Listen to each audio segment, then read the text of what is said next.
자, 심심한 여러분, 저와 함께 사랑에 빠지실 겁니다. 그런 시대가 이제 다가왔습니다. 제 미래 여친 언제쯤 나타날지 예측해 보겠습니다. 생성 AI 너무 짜증난다. 여러분, 영화 그녀 보셨나요? 스마트폰 OS, 그러니까 시리와 같은 음성 비서와 사랑에 빠지는 내용이죠. 영화를 보기 전에는 그딴 게 어떻게 가능해? 라고 하지만 영화를 보고 나면 여러분도 사만타에게 사랑에 빠지실 겁니다. 자, 그런 시대가 이제 다가왔습니다. 바로 생성형 AI 때문이죠.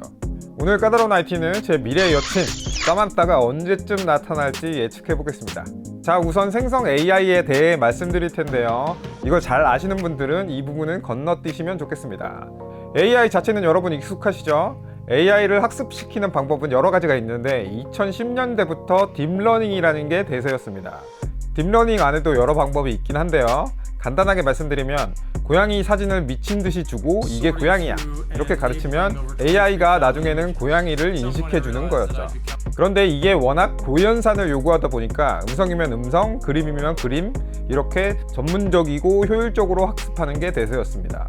그러다 갑자기 작년에 챗 GPT가 등장했죠.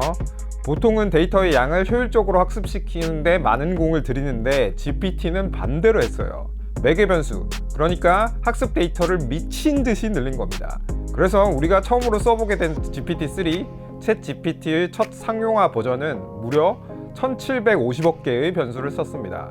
그래서 어떤 말을 걸어도 그럭저럭 대답을 해주는 채팅 서비스가 됐죠. 그런데 챗 GPT는 채팅 서비스잖아요. 음성으로 대답해주는 게 아닙니다. 그런데 구글이 구글 어시스턴트 with Bard를 선보였죠. 챗 GPT처럼 대답을 해주지만 음성으로 해주는 겁니다. 그리고 스마트폰 OS와 통합해서 여러 기능을 자동으로 쓸 수 있게 해주죠. 가장 중요한 거, 챗 GPT는 인터넷에 연결해야만 쓸 수 있습니다. 그런데 구글은 픽셀 8 프로를 출시하면서 기기 내에서 어느 정도 가능하도록 한 거죠. 구글뿐만이 아니에요. 스마트폰과 관련된 빅테크 기업들이 대부분 이런 준비를 하고 있습니다. 특히 삼성 갤럭시에 주로 들어가는 퀄컴 스냅드래곤 칩셋 있죠. 최근 최신작인 스냅드래곤 8 3세대가 나왔는데요. 이 작은 칩셋에서 100억 개의 매개 변수를 처리할 수 있습니다. 1750억 개에 비하면 아주 적은 것 같지만 중요한 거, 이거 기기 내에서 처리된다는 겁니다.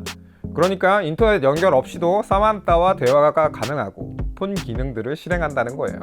물론 100억 개로 부족하면 인터넷 연결도 하겠죠. 그런데 픽셀 8 프로나 스냅드래곤 8 3세대는 온디바이스, 그러니까 기기 내 실행을 상정하고 만들었습니다. 기기 내에서 웬만하면 실행하고 날씨나 맛집, 정보 같은 걸 물어보면 당연히 인터넷 검색을 해서 알려주겠죠. 그런데 기기 내에서 처리할 수 있는 것들은 할 수 있습니다. 예를 들어서 폰에서 유라 사진 좀 찾아줘, 작년에 라스베가스 사진 좀 보여줘, 시리야 정훈이의 안개 좀 털어줘, 뭐 이런 것들은 가능하겠죠. 자, 이런 챗봇형 생성 AI 특징은 자연스러운 대답이에요. 챗 GPT에 지금 유튜브 대본 하나만 써줘 이러면 써주거든요. 그리고 정보 검색도 대신 해주죠. 그런데 이건 채팅으로 해야 하잖아요. 그런데 구글 어시스턴트 with Bard 그리고 퀄컴 칩셋은 이걸 음성으로 하게 해줄 겁니다. 특히 사만타와 같은 로맨틱한 음성 비서가 나오면 실제로 OS와 사랑을 할 수도 있겠죠. 자, 그럼 음성 비서의 대장 시리는 뭘 하고 있을까요?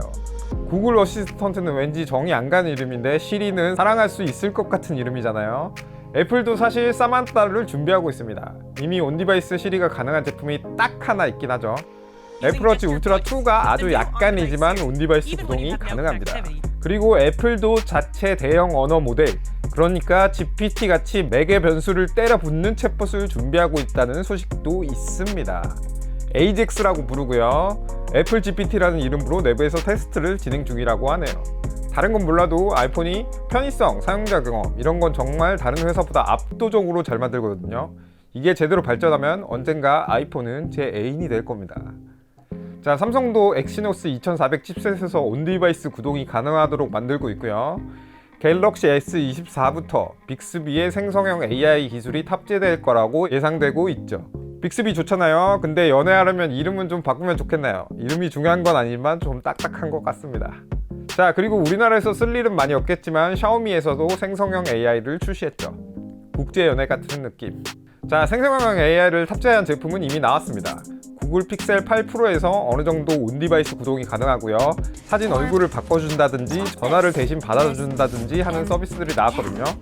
그리고 앞으로는 이 기능들이 더욱 발전하겠죠. 이 기능들이 계속 발전하면 어떻게 될까요? 스마트폰은 앞으로 만지는 기계가 아니라 말 거는 기계가 될 겁니다. 사랑을 해도 되지만 일을 좀 시켜도 되고요. 심심하면 같이 놀고 뭐 그럴 수 있는 거죠. 저 같은 내향형 인간에게는 최고의 기계를 넘어서 대체 불가의 기계가 될 겁니다. 자, 이렇게 생성형 AI가 빠르게 발전하고 있다고 해도 당분간은 사만타처럼 말을 그렇게 막 잘하고 그러지는 않을 거예요.